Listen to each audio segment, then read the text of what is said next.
আসসালামু আলাইকুম। মিসেস কুকিংয়ে আরও একটি পর্বে সবাইকে স্বাগতম। আশা করি সবাই ভালো আছেন। আজকের পর্বে আমি আপনাদের একটি আফগানি রেসিপি করে দেখাবো। আফগানিস্তানের জনপ্রিয় আফগানি কাবুলি পোলাও। রেসিপি ভালো লাগলে অবশ্যই লাইক, কমেন্টস ও শেয়ার করবেন। আর যারা এখনও আমার চ্যানেলটি সাবস্ক্রাইব করেনি, প্লিজ আমার চ্যানেলটি সাবস্ক্রাইব করে পাশে থাকবেন। আফগানি কাবুলি পোলাও তৈরির জন্য খুব বেশি উপকরণ প্রয়োজন হয় না, অল্প মশলা ব্যবহার করা হয়ে থাকে।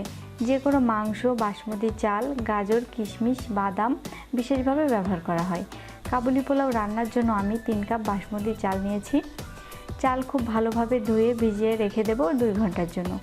আপনাদের হাতে যদি সময় না থাকে মিনিমাম 1 ঘন্টার জন্য ভিজিয়ে রাখবেন। এতে করে ভাত অনেক বেশি লম্বা ও পারফেক্ট হবে। এখন রান্নার জন্য চুলায় একটি পাত্র বসিয়ে দিয়েছি। এর মধ্যে দিয়ে দিচ্ছি আগে থেকে কেটে ধুয়ে রাখা হাড়সহ মাংস আমি মিডিয়াম সাইজ করে কেটে নিয়েছি। আপনারা চাইলে বড় করে কেটে নিতে পারেন।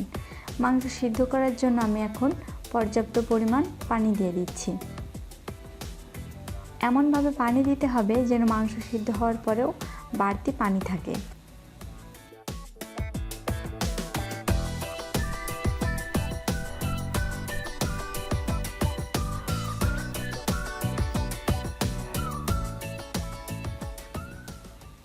এখন এর মধ্যে দিচ্ছি টুকরো করে কেটে রাখা আদা, 1 চা চামচ লবণ। সব কিছু ভালোভাবে মিশিয়ে ঢাকনা দিয়ে হাই হিটে রান্না করছি মাংস সিদ্ধ হওয়া পর্যন্ত।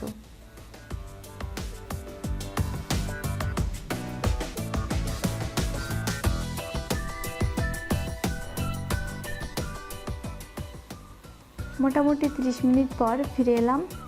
এখন আমি মাংস স্টক থেকে আলাদা করে নিচ্ছি।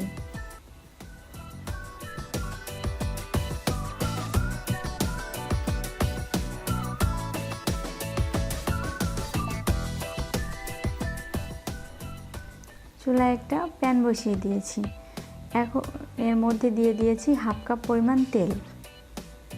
তেল গরম হয়ে এলে এর মধ্যে দিয়ে দিচ্ছি 1/2 কাপ কালো কিশমিশ। কিশমিশ আমি 10 মিনিট আগে খুব ভালোভাবে ধুয়ে ভিজিয়ে রেখেছিলাম। পানি ঝরিয়ে মিডিয়াম লো আঁচে ভেজে নিচ্ছি। খুব বেশি ভাজার দরকার নেই, পুড়ে গেলে খেতে ভালো লাগবে না। কিশমিশ যখন ফুলে উঠবে সে পর্যায়ে আমি এটা উঠিয়ে নেব।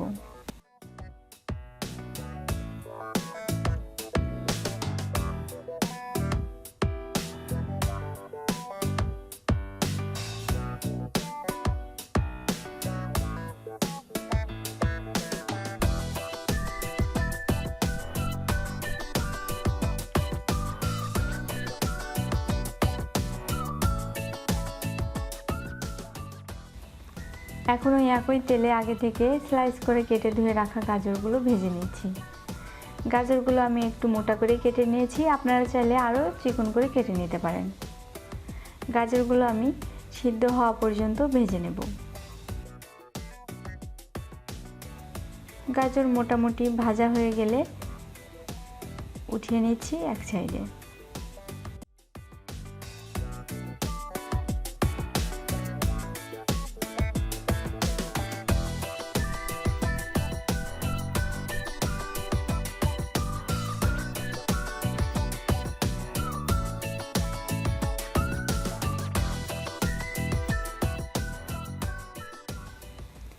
এখন বাকি তেলে আগে থেকে সিদ্ধ করে রাখা মাংসগুলো দিয়ে দিচ্ছি।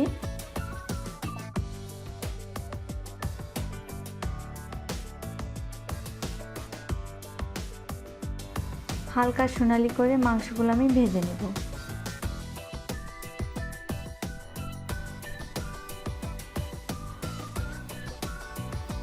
সোনালি করে ভাজা হয়ে গেছে। এখন মাংসগুলো উঠিয়ে এক সাইডে রেখে দিচ্ছি।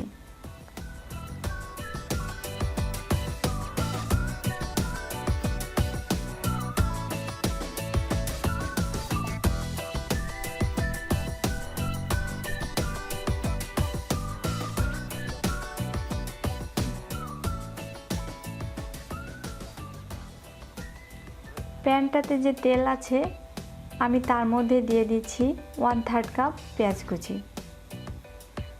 কাঁচা গন্ধ যাওয়া পর্যন্ত ভেজে নিচ্ছি। একেবারে সোনালি করে ভাজার দরকার নেই বা বেরেস্তার মতো ভাজতে হবে না। আর এখন দিয়ে দিচ্ছি 1 টেবিল চামচ টমেটো সস। আপনারা চাইলে টমেটো সসের পরিবর্তে টমেটো কুচিও ব্যবহার করতে পারেন, তবে ভাজার সময় একটু গলিয়ে নিতে হবে।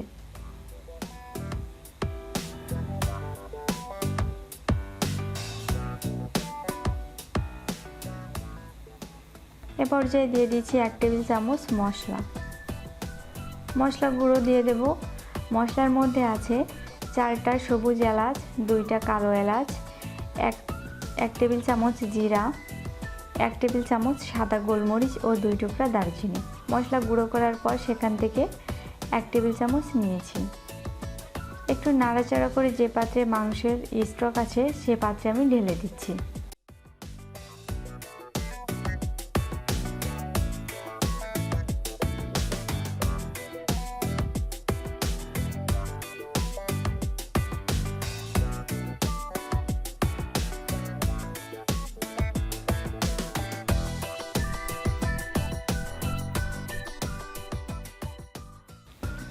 3 কাপ চালের জন্য 6 কাপ স্টক ও পানি আছে। এখন ঢাকনা দিয়ে বলক আসা পর্যন্ত অপেক্ষা করছি।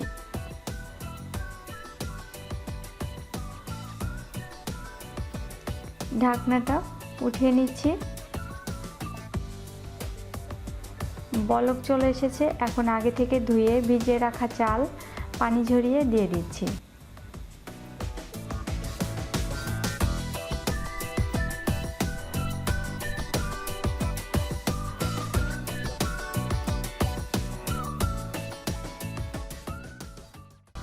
এখন একটু নেড়ে চেড়ে দিয়ে দিচ্ছি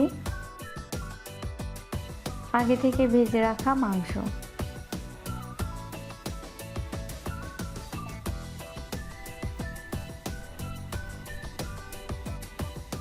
মাংস দিয়ে আমি ঢাকনা লাগিয়ে দিচ্ছি। ঢাকনা দিয়ে রান্না করব চাল 90% সিদ্ধ হওয়া পর্যন্ত।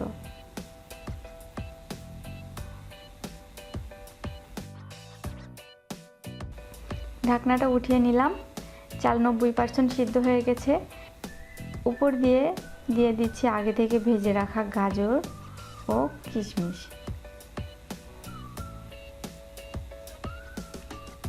আর দিচ্ছি 1 টেবিল চামচ চিনি।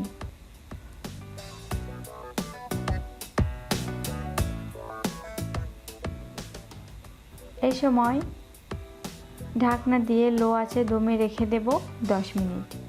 আর এই 10 মিনিটে ভাত পুরোপুরি রান্না হয়ে যাবে। ফিরে এলাম 10 মিনিট পর।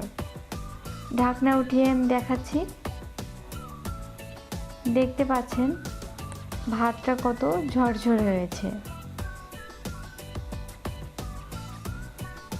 পানিটা পারফেক্টভাবে দিলে ভাতটা সুন্দর ঝরঝরে হবে।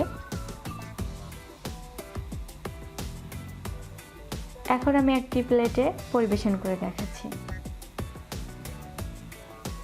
আপনারা দেখেই বুঝতে পাচ্ছেন ভাতটা কত ঝরঝরে হয়েছে। আর এই রেসিপিটা বাসায় একবার ট্রাই করে দেখবেন, খেতে কতটা অসাধারণ লাগে। আশা করি আমার রেসিপিটি আপনাদের ভালো লেগেছে। যদি ভালো লেগে থাকে বাসায় ট্রাই করবেন, আর কেমন হয়েছে কমেন্টসের মাধ্যমে আমাকে জানাবেন। আর যারা এখনও আমার চ্যানেলটি সাবস্ক্রাইব করেনি প্লিজ আমার চ্যানেলটি সাবস্ক্রাইব করে পাশে থাকবেন। আবার নতুন কোনো রেসিপি নিয়ে হাজির হব। ততক্ষণে সবাই ভালো থাকবেন। আল্লাহ হাফেজ।